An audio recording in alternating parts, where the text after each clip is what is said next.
We're talking about digital discipline, not about restriction, but about true freedom. The freedom to focus on your English, your work, your loved ones, and your own life. We'll explore together, why does motivation fail? How do phone engineers design for addiction? And 4 simple steps to become the master of your own.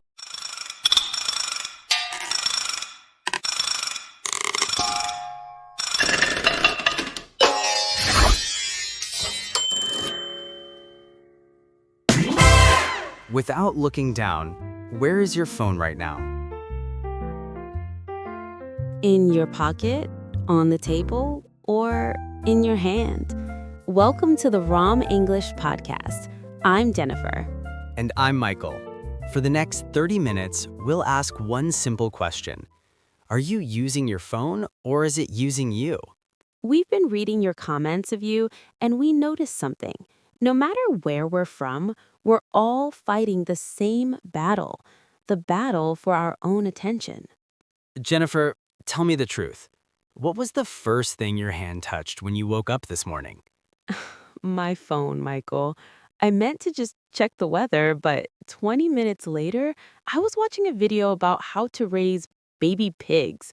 I don't even plan to raise pigs.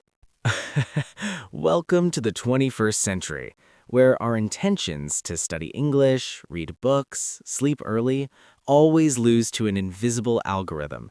But today's episode isn't to make you feel guilty. It's to give you a toolkit. Exactly. Today, we're talking about digital discipline, not about restriction, but about true freedom. The freedom to focus on your English, your work, your loved ones, and your own life. We'll explore together, why does motivation fail? How do phone engineers design for addiction? And 4 simple steps to become the master of your own attention. And especially, we have a very specific Rom English challenge for you at the end of this episode. Let's begin. Let's start with a big question. Michael, what's the difference between motivation and discipline when we talk about our phones? That's a great place to start. Most people wait for motivation to change their habits. They watch a productivity video and think, yes, today I'll put my phone away and study English for 3 hours. Right. It feels like a spark of energy. Exactly. But a spark only lasts a second. Motivation is a feeling, Jennifer. And feelings change. If you're tired or sad or bored, your motivation disappears.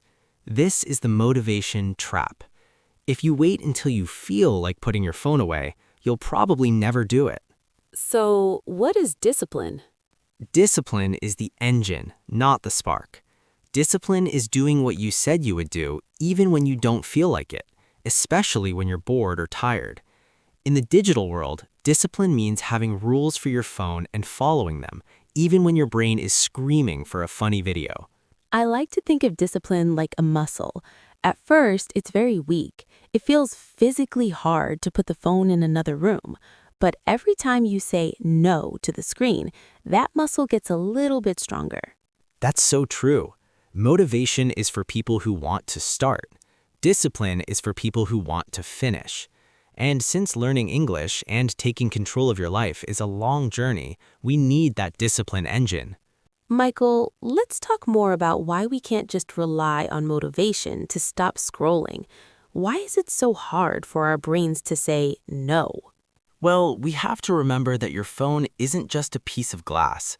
It's a machine designed by thousands of very smart engineers. Their job is to keep you looking at the screen. They use bright colors, likes, and infinite scrolling to give your brain a chemical called dopamine. Dopamine is that hit of pleasure, right? Yes, it's the same feeling you get when you eat a piece of chocolate. Every time you see a notification, your brain gets a tiny bit of dopamine. Your brain loves it. So if you rely on motivation, you're fighting against your own biology. Your brain wants the dopamine more than it wants to study English grammar. That makes so much sense. That's why I can't stop scrolling at 1 a.m. My brain is just hunting for the next hit of pleasure.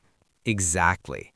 Motivation says, I want to be better, but your biology says, I want more videos.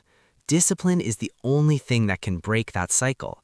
Discipline says it's 10 p.m. The phone goes in the kitchen, period.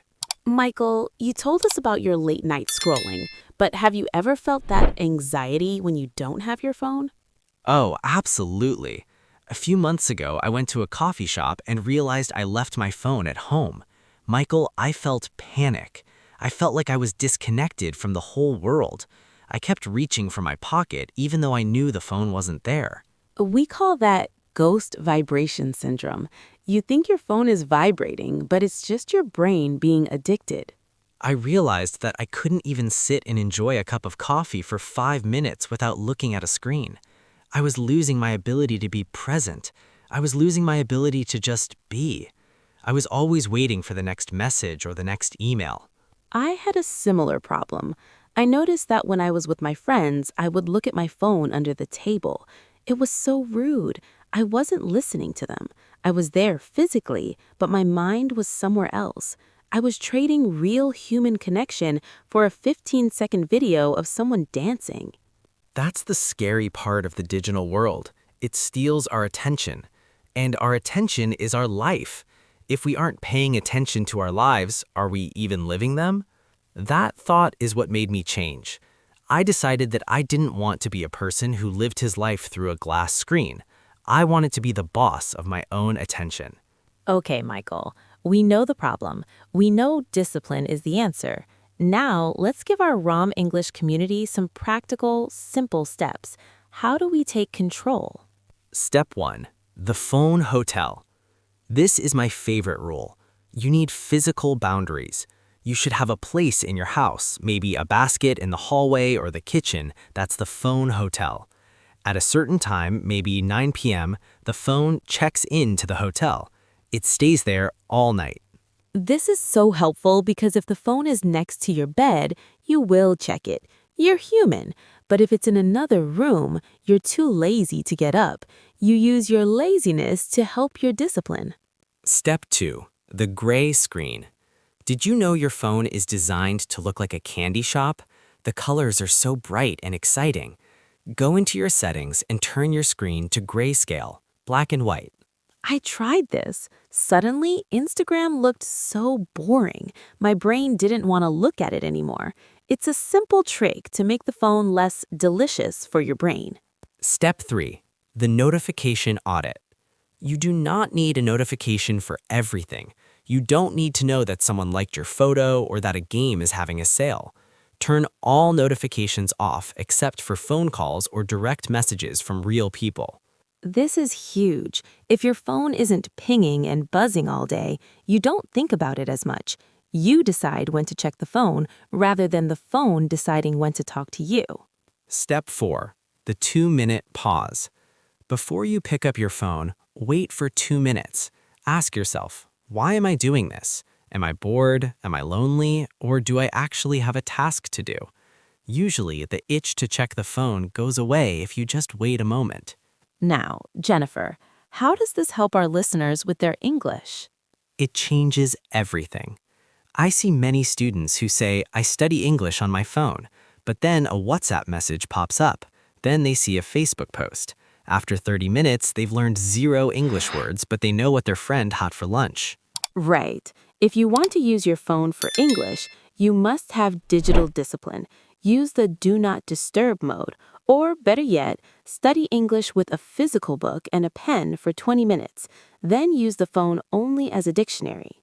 Focused study for 15 minutes is better than distracted study for 2 hours. When you control your phone, you find that you have so much more time to practice listening and speaking. Discipline makes you a faster learner. It's that simple. Michael, what's the best thing that happened to you after you started practicing digital discipline? Honestly, I started noticing the world again. I noticed the way the sun looks in the morning. I noticed that my coffee actually tastes better when I'm not scrolling. I have more mental space. I feel calmer. I agree. I feel like I have my freedom back. I'm no longer waiting for a notification to feel happy. I'm in charge of my own day. And for our listeners, that's the most inspiring part. When you control your phone, you're actually controlling your happiness. You're deciding that your goals, like speaking English fluently, are more important than a funny video. We've covered a lot today.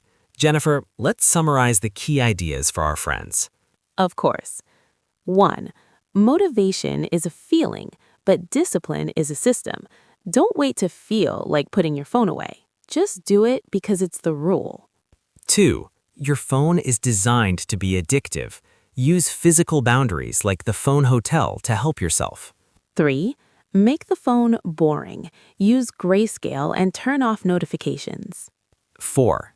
Be intentional. Ask why before you touch the screen. And 5. Protect your study time. English requires focus, and focus requires a quiet phone. And now we have a Rom English challenge for all of you. Yes, for the next 3 days, we want you to do one thing. No phones at the dinner table. When you eat, just eat. Talk to your family or just enjoy your food. If you're alone, just sit with your thoughts. It will feel strange at first, but that's your discipline muscle getting stronger. Then come back to this video and leave a comment. Tell us, I did it. I took control. We want to hear about your small wins. Seeing your success helps everyone else in the community stay motivated to build their own discipline. Thank you so much for joining us today. We truly believe that when you control your technology, you'll find you have more energy and time for the most important goal, becoming a better version of yourself. Remember, your attention is your most valuable treasure. Don't give it away for free to meaningless pings and dings. Save it for people, for dreams, and for your English learning. If you found this helpful, please share it with a friend who's also struggling with their phone. Subscribe to our channel so you don't miss what's coming next. We believe in you. You absolutely can master your digital habits. See you next time. Keep learning, stay present, and take control. Goodbye.